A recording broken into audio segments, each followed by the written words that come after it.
Abrogation of 370। उसके बाद काफ़ी ऐसे लोग हैं जो पहले असेंबली में वोटर नहीं होते थे,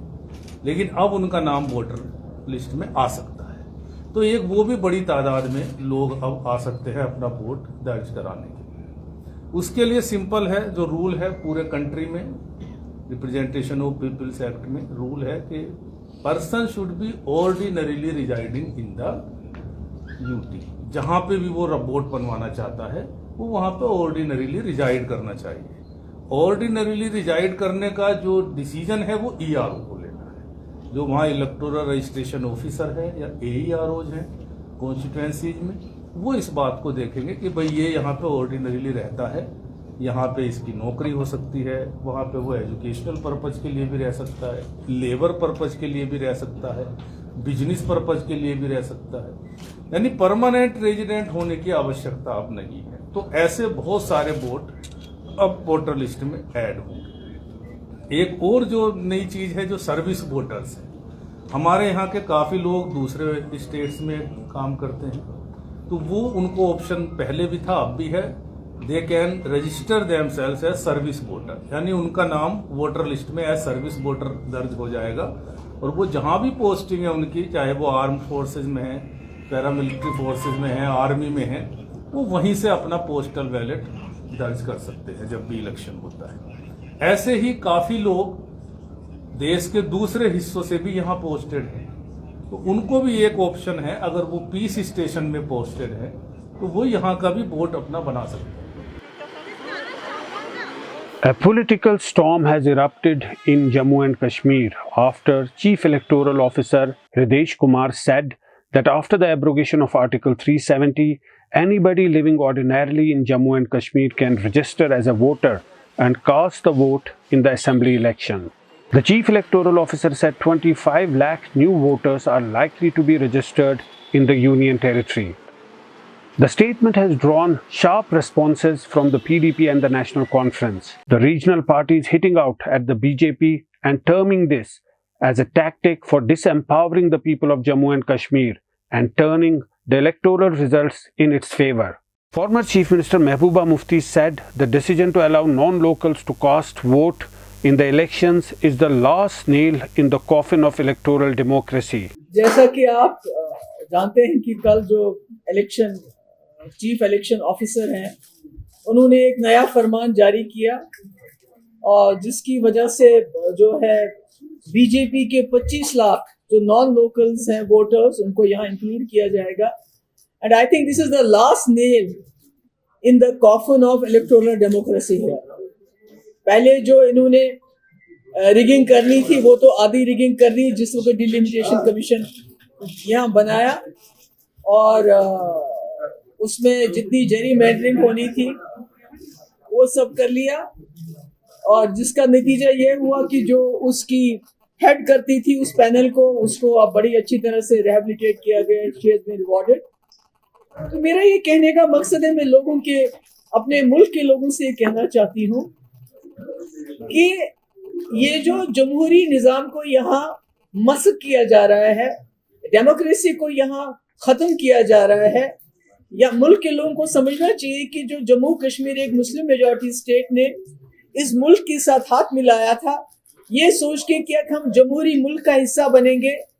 राजा महाराजाओं की तानाशाही खत्म करके हम एक आज़ाद हिंदुस्तान, एक डेमोक्रेटिक सेकुलर हिंदुस्तान का हिस्सा बनेंगे। तो इसका मतलब है कि न सिर्फ ये जम्मू कश्मीर के लोगों को एक हिसाब से डिफ्रेंचाइज करना चाहते हैं, क्योंकि जब 25 लाख बीजेपी का वोटर बाहर से आएगा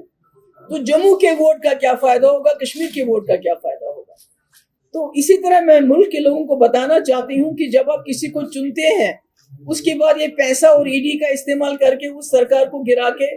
अपनी सरकार बनाते हैं, तो बीजेपी का एक ही मकसद है, किसी तरीके से हर जगह बीजेपी की सरकार बने। और जो जम्मू कश्मीर वो अब करना चाहते हैं वो भी इसलिए है कि वो किसी लोकल ऐसा करें कि जो कोई फासिस्ट लोकल होगा यहाँ उसको रूलर बना के इस फ्रॉड इलेक्शन के जरिए उसको यहाँ तैनात करे, ताकि जो इन्होंने यहाँ जम्मू कश्मीर में पिछले 3 साल हो गए इनको डायरेक्टली यहाँ रूल करते हुए, मगर उसके बावजूद भी ये यहाँ के लोगों का जो उनका रिजॉल्व है, जो साइलेंट और पीसफुल उनका तरीका है रेजिस्ट करने का, उस रेजिस्टेंस को तोड़ नहीं सके। Former Chief Minister Omar Abdullah in a tweet questioned the BJP and said such a move won't help the party at the time of elections. पहले तो इसमें क्लैरिटी नहीं है कि अगर आप ऑर्डिनरीली सिटीजन कहते हैं तो उसका जो पूरा क्राइटेरिया है वो क्या है। इसका मतलब है कोई भी यहाँ टूरिस्ट आता है वो यहाँ रजिस्टर कर सकता है। वो सबसे बहुत इम्पॉर्टेंट पॉइंट है कि बहुत सारे स्टेट जो मुल्क में हैं जिनमें इलेक्शन अभी नहीं है, वो लोग यहाँ आ जाएंगे, अपने लोगों को यहाँ भेजेंगे, वो यहाँ रजिस्टर करेंगे, यहाँ वोट डाल के डी रजिस्टर करेंगे यहाँ, और फिर से अपने आप को वहाँ अपने स्टेट्स में रजिस्टर करते हैं। बिकॉज क्लैरिटी जब नहीं है तो अप्रहेंशन तो यही लोगों के दिमागों में है। अब इसके लिए हम चाहते हैं कि पहले तो हमें आप ये क्लैरिफाई करें, क्योंकि बहुत लोगों के दिमागों में ये अप्रहेंशन है कि ये एक कोई प्लान के तहत किया जा रहा है। इसीलिए हम चाहते हैं कि इस पे एक बहुत क्लियर हमारे लोगों के लिए एक क्लैरिटी आ जाए, जिसमें आप बताएं कि जो ये ऑर्डिनरीली सिटीजन है वो क्या है। The BJP has, however, welcomed the induction of new voters, saying the regional parties are feeling the heat of democracy. देखिए, भारतीय जनता पार्टी जो कल इलेक्शन कमीशन ऑफ J&K की तरफ से जो कल अनाउंसमेंट हुई उसका खैर मकदम करते हैं, हम उसका वेलकम करते हैं, और हम ये समझते हैं कि आज सही मायनों में जो डेमोक्रेसी है वो बहाल होगी, और जम्मू कश्मीर में डेमोक्रेसी जो फ्लोरिश हो रही है और ग्रास रूट लेवल पे मजबूत हो रही है। मुझे बताइए, हम भारत के रहने वाले हैं, हम हिंदुस्तान के रहने वाले हैं, और हिंदुस्तान के शहरी को इतना हक होना चाहिए कि अगर वो देश के किसी भी हिस्से में किसी सर्विस के सिलसिले में, किसी मजदूरी के सिलसिले में या स्टडी करने के लिए, उसको जब आईन ने ये हक दिया कि वो वोट डाले तो उसको वो जो हक है वो मिलना चाहिए। जहाँ तक जम्मू कश्मीर की बात है, देखिए कल जो ऑर्डर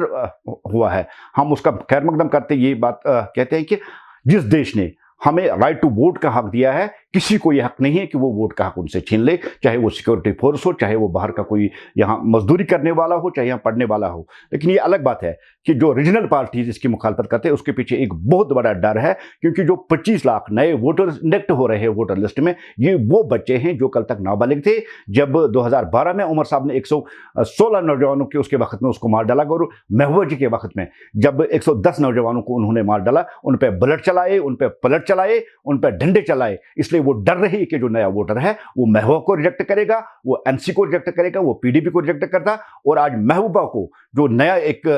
कश्मीर मसला जो राग अलाप रहा है, मैं उससे कहना चाहता हूं ये हिंदुस्तान है, मजबूत हिंदुस्तान है, तैयार रहे। अब पीओके की बारी है, पीओ को भी हम अपने साथ लाने जा रहे हैं, और एक ही वक्त ये सारा मसला सेटल करने हम जा रहे हैं। Kashmir-based parties like the PDP and the National Conference have reacted sharply to what Chief Election Commissioner has said. But the BJP said there's nothing unusual in what he has said. In fact, it's an indication that Jammu and Kashmir is at par with the rest of the country. But clearly, this is an issue that's going to play out in a big way in the upcoming assembly election. In Srinagar with Haris Togo, Zafar Iqbal for Mojo Story. It's great to see you here. Thank you for watching our work. If you haven't subscribed yet, don't forget to click the bell icon and subscribe to Mojo Story and support independent, robust journalism.